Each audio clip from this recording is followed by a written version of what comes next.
Assalamualaikum, selamat pagi anak-anak ibu semua. Bagaimana kabar hari ini? Semoga kita semua dalam lindungan Tuhan yang Maha Esa. Amin. Sebelum memulai pelajaran hari ini, kita awali dengan doa. Doa dimulai.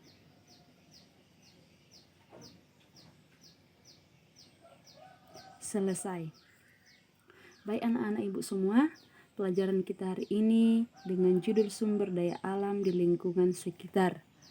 Dengan kompetensi dasar, mengidentifikasi karakteristik, ruang, dan pemanfaatan sumber daya alam untuk kesejahteraan masyarakat dari tingkat kota, kabupaten, sampai tingkat provinsi.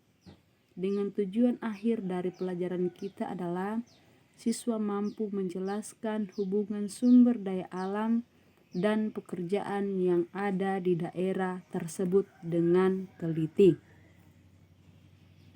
Sumber daya alam di lingkungan sekitar.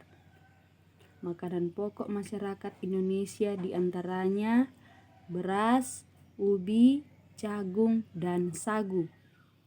Beras diolah menjadi nasi. Ubi singkong dapat menjadi gaplek. Jagung dapat diolah menjadi nasi jagung. Sagu dapat diolah menjadi bapeda. Bahan-bahan makanan berasal dari jenis tanaman pangan. Ubi singkong, jagung, dan padi ditanam oleh petani, sedangkan sagu tumbuh secara alami di hutan. Lahan untuk menanam ubi singkong, jagung, dan padi berupa tegalan atau sawah. Tegalan sering ditemukan di daerah dataran tinggi, sedangkan sawah di dataran rendah. Di Indonesia juga terdapat wilayah pantai, rawa, bukit, dan gunung. Yang pertama adalah pantai. Pantai merupakan wilayah yang berbatasan langsung dengan laut. Karakteristik pantai selalu mengalami pasang dan surut. Pasang adalah keadaan air laut lebih tinggi daripada keadaan biasa. Surut adalah keadaan air laut lebih rendah daripada keadaan biasa. Sumber daya alam yang ada di pantai. Yang pertama, pantai berpasir memiliki panorama yang indah untuk kegiatan pariwisata. Yang kedua, pantai berlumpur biasa ditumbuhi tanaman bakau yang bermanfaat untuk mencegah merembesnya air laut ke daratan. Di hutan bakau ini ada hewan laut seperti kepiting, ikan, dan udang. Yang ketiga adalah pantai juga dimanfaatkan untuk kegiatan pembuatan garam dan kegiatan olahraga air. Yang kedua adalah dataran rendah. Dataran rendah adalah daerah dataran dengan ketinggian kurang dari 200 meter di atas permukaan laut. Dataran rendah cocok untuk kegiatan pertanian, perkebunan, dan peternakan. Tanaman pertanian yang cocok untuk daerah ini adalah padi, singkong, ubi, jagung.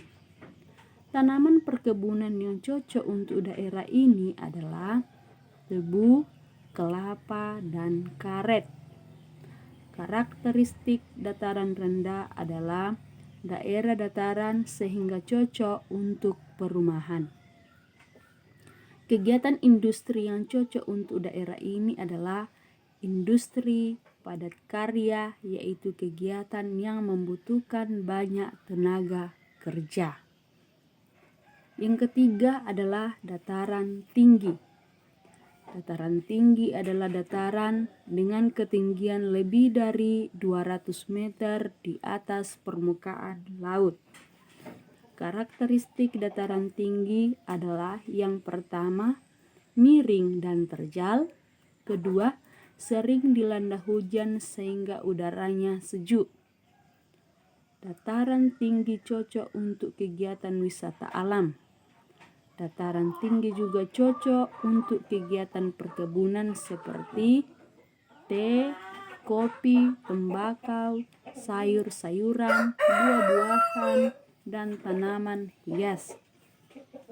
Dataran tinggi juga cocok untuk peternakan seperti peternakan sapi perah.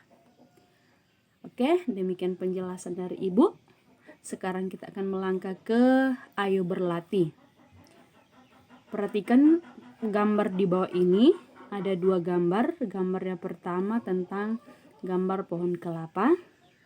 Dan gambar kedua adalah dengan tanaman kopi.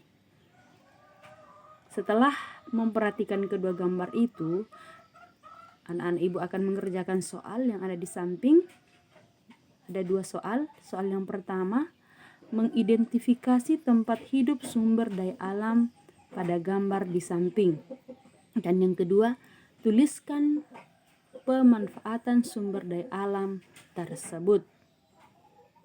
Selamat mengerjakan tugas. Tetap jaga kesehatan serta gunakan protokol kesehatan jika keluar rumah. Salam sehat. Ibu akhiri. Assalamualaikum dan selamat pagi.